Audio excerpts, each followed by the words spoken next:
When David told Saul, I could have killed you, but I respect you as my king, I felt that. When Daniel said it's not me, but it's God who interprets these dreams, I felt that. Hey everybody, welcome back and welcome to our No Cap discussions. We're continuing with our series, and I am so grateful to be joined by Makaylah Keith, who is part of the young professionals over at the Kanawha Valley Church.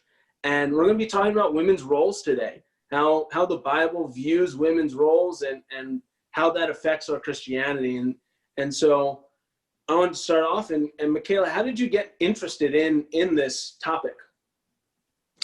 Great question. So I first became interested in the topic of women in the Bible after going through a period of wrestling and struggling with just having a full understanding of, what is my role as a woman in God's kingdom and as a woman in the church. And I don't know, it seemed to me that all of the men around me had this expectation of a leadership role or a leadership responsibility. And I kept finding myself wondering, what about women? What is the expectation for us? And I was like, are we as valuable? Are we able to be used in the same way that, God calls men to be used?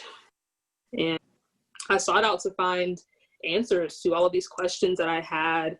And, I think the world of women. I think we are so many things. We are mothers, daughters, sisters. We are nurturers. We are homemakers. We are friends. And I just think we are so many things and have so many qualities. And so I wondered, what exactly is God's plan for us and how he wants us to use all of these amazing attributes that he has given us. Yeah. And that's so cool. I think that gives so much weight to our conversation. You really are somebody who's studied it out, who's wrestled with these things and really come to a conviction about it, which is so cool. I just so appreciate that. And so if you're thinking about scriptures that helped you to develop that conviction, what scriptures would you point people towards? So the first one that kind of comes to mind is it's Luke 10, verse 38 through 42.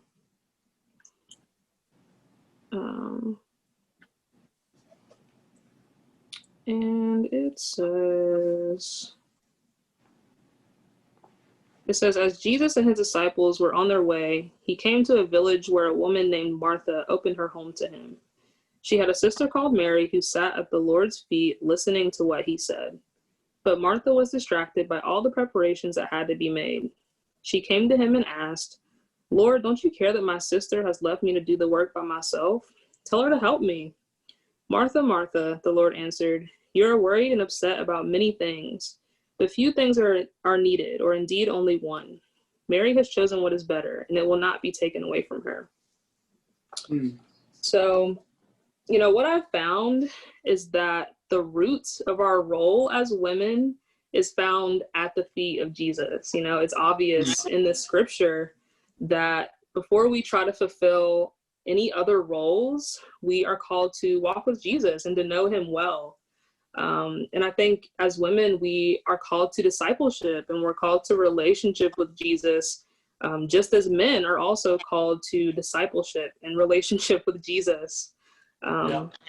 And I think the scripture also just debunks that myth or expectation that the extent of a woman's role is, being able to cook or clean, or take care of children, or even just being like a significant other or a partner. I think above all of that, we are called to sit at Jesus's feet and have a relationship with him as our top priority. And I think this is also significant because back in biblical times in Roman and Jewish culture, women were not allowed to do this. They weren't allowed to be taught scripture or to pray in public. And I just think it's so countercultural and radical that Jesus gives women this amazing role to come sit at his feet and learn from him.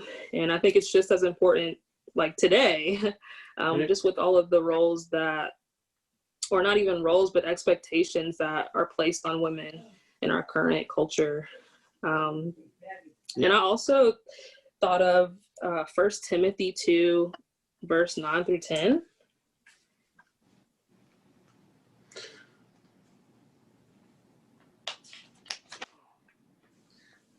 That one, I'm always blown away by how hard it is to find stuff. Right?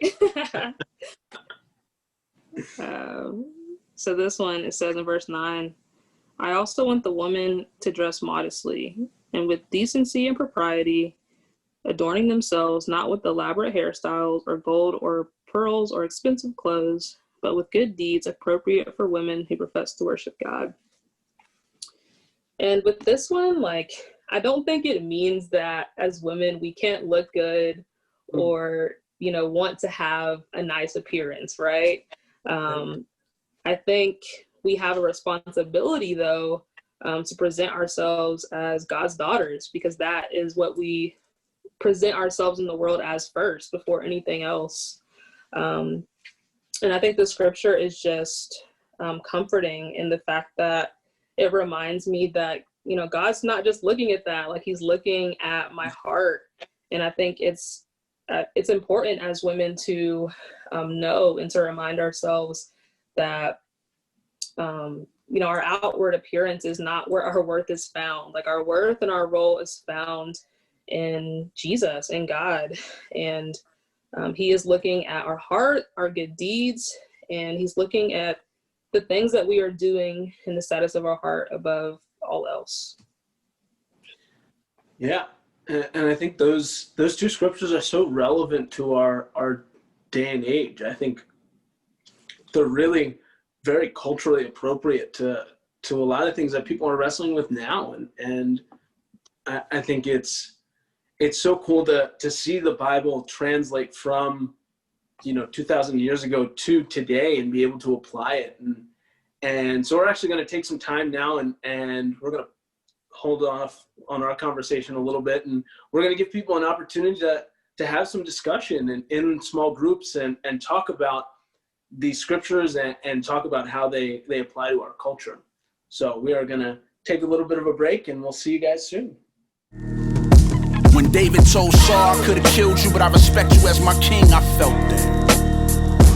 When Daniel said it's not me, but it's God who interprets these dreams, I felt that. And when the Hebrew boy said we serving God whether we